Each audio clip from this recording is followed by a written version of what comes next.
Got everybody. The brother speakers. Oh, they're on the other side. Yeah. Hi, Deb. Hi, how are you? Hi, Senator Durbin. Chris Dorr from Hi, Chris. Allison. How you doing? Hi, Kim from Illinois Parade. Hi, Hannah. I'm Cassie, Creswell from Raise Your Hand Action. I see you. Thanks. Shall we? It is my pleasure today to welcome Senator Durbin to Chicago, Kent, especially on the extremely important occasion of his announcing this bill. It's a bill that protects our time in childhood. We have very little control over the history we generate as children, but this bill promises us some control about its broadcast to the world. Now, I must say, as a law professor, I'm fascinated about the legal issues it raises, but as a citizen, I'm extraordinarily happy to have the offer of this protection. So, Senator Durbin. Thank you much. It is great to be here at Kent, and thank you for the nice introduction. And I appreciate the folks who are joining me today as we discuss an issue which is critically important to all of us. It's all about privacy. We got a fellow named Mark Zuckerberg from Facebook came and testified a few weeks ago. 44 senators asked questions. He was well prepared. There were very few questions that caught him short. I asked him one, though, that did. I said, do you feel comfortable telling me the name of the hotel you stayed in last night? He said, no. I said, could you share with me the people that you've had messages or emails with in the last 2 days? No. I said, isn't this the point of this hearing? That there's some levels of privacy which we don't want to give up unless expressly asked and we consent to it. And that's what's behind this conversation today about a bill that I've introduced with Ed Markey of Massachusetts.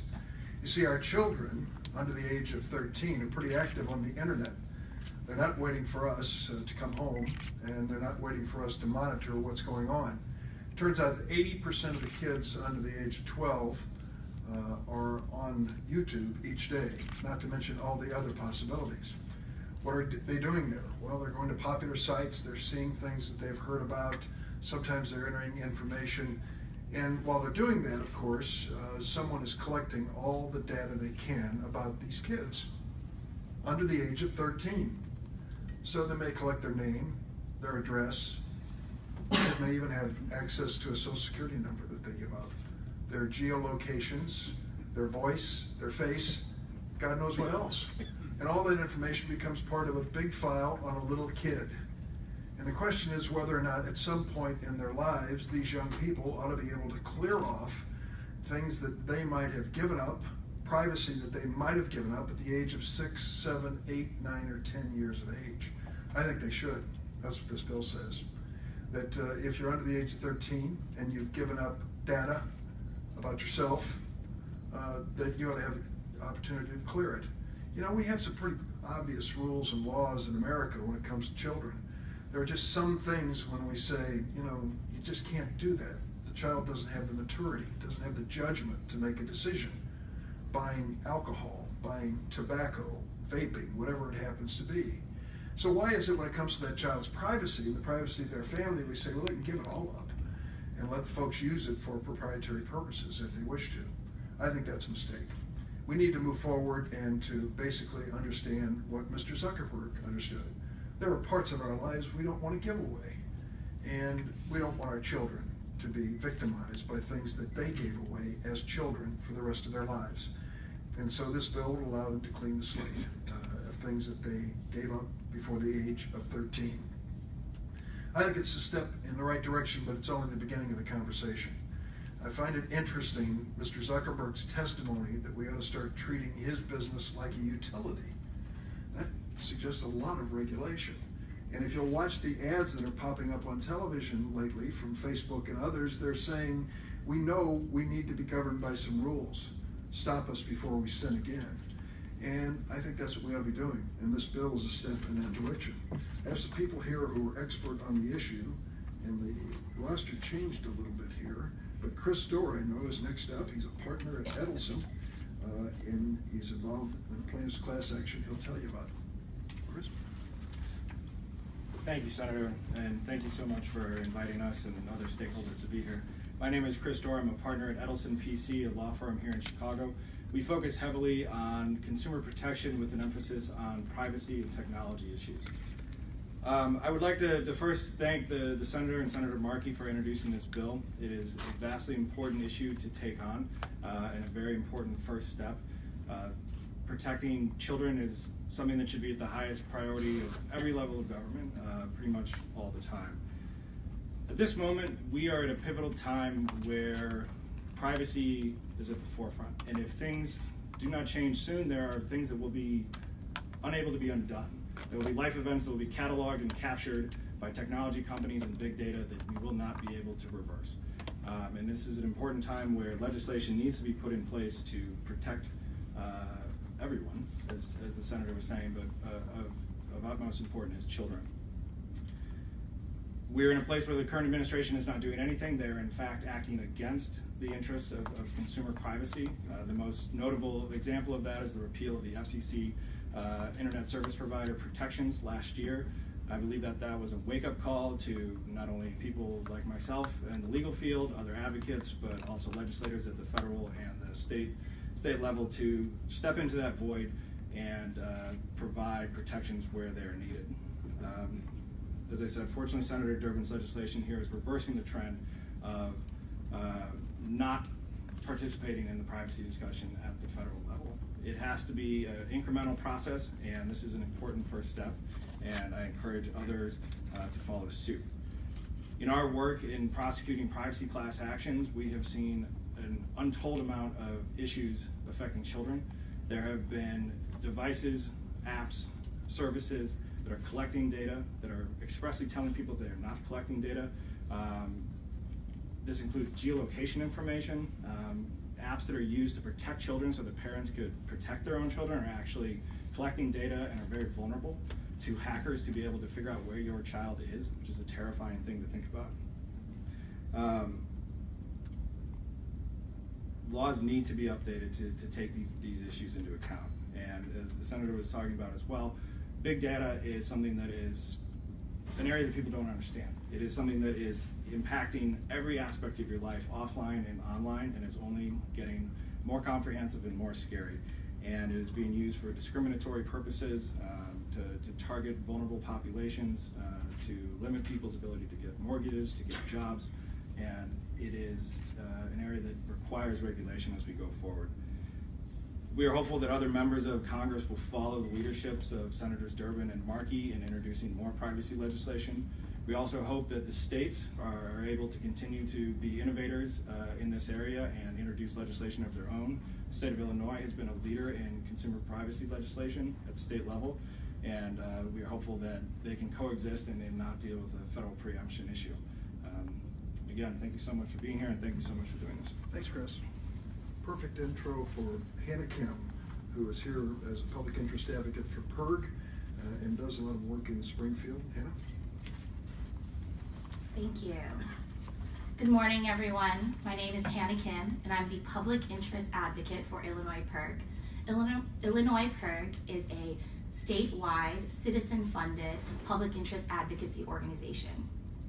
Thank you, Senator Durbin, and to Senator Markey for introducing this important legislation, and for your leadership that you've already demonstrated protecting consumers in the big data marketplace.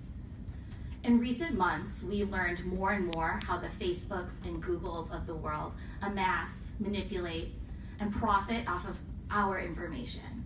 But this information is quintessentially ours. It's my face, it's your movements, it's our conversations with friends and family. We should know who is collecting and commercializing information that's created from the daily substance of our lives. And we should have to opt into and be able to easily opt out of pervasive, intrusive corporate surveillance. I'll say that again. We should have to opt into and be able to opt out of pervasive, intrusive corporate surveillance. It will be a large task to overhaul our privacy and data laws, to give us power back over our private personal information. And that's all the more reason to act now. We applaud Senator Durbin for sponsoring this legislation that should receive universal support, protecting the digital privacy of children, our most vulnerable consumers. And we look forward to working with Senator Durbin and the many great partners that are here today to enact this and more policies moving forward to protect our personal information. Thank you. Thanks, Hannah. Well, Cassie Creswell is not trying to keep a secret what organization she belongs to. She's with Raise Your Hand. And it is a coalition of parents and residents advocating to strengthen public education in our state. Cassie. Thanks. My name is Cassie Creswell. I'm a parent of 2 children under 13, and I'm co-director of grassroots parent group Raise Your Hand Action, which advocates for high-quality public education for all Illinois children. In recent years, we've become more and more concerned with the privacy and security of the ever-growing amounts of digital data collected on and from our children, in and out of school. And as such, we're very pleased that Senator Durbin is introducing the Clean Slate for Kids Act. This is an important step in protecting children's private personal information. With the rapid pace of technological change, even adults cannot be expected to foresee fully how personal data collected and shared today may have negative consequences in years to come. Children under the age of 13 most certainly do not have the cognitive capacity to grasp the implications of their online footprint and shouldn't be expected to. Childhood is a time of growth, experimentation, and development. The mistakes and challenges of childhood should not be part of a permanent record that could follow a child into adulthood and hamper his or her chance of future success. The Clean Slate for Kids Act acknowledges this fact and it creates clear, enforceable federal policy to further protect children's personally identifiable information. Raise Your Hand Action has been trying at the state level to pass legislation that would let parents know what data is being collected on their children and about their children in public school and what's being done with that data. And we've had difficulty thus far getting this very basic legislation passed due to massive opposition from lobbyists from both the tech industry and school management organizations. We would like to see the state of Illinois and the federal government affirm the principles upheld by the new privacy law enacted in the EU. The sole owner of an individual's personal data is that individual, and control over one's personal information, that is the ability to review, correct, and delete this data, must be in the hands of the person whose data it is, or with their parent or guardian until the age of 18. We'd like to see this ability to delete data affirmed in statute for all Americans, but if we are starting somewhere, beginning with a population that deserves the most protected status, our children, makes sense. Thank you to Senator Durbin for showing leadership on this critical issue. Thanks, Cassie. So I asked Mr. Zuckerberg another question that was just as important about his company as knowing where the hotel he stayed in. I asked him about Facebook Messenger Kids, an app that Facebook has recently put out targeting preteen children. Mr. Zuckerberg mentioned how the app collects information on the kids who use it. I asked what Facebook did with the data. He said, well, in general, that data is not going to be shared with outside parties. I used to practice law. The phrase "in general" is not a confidence builder. It sounded like a heck of a big loophole. So I asked him directly, would you be open to the idea that someone having grown up with Messenger Kids should be allowed to delete the data Facebook collected? He said, Senator, yes. And then he said, it's a good idea to consider making sure all that information is deleted. Well, I've considered it, and I think it's time for America to have the right to delete for kids online.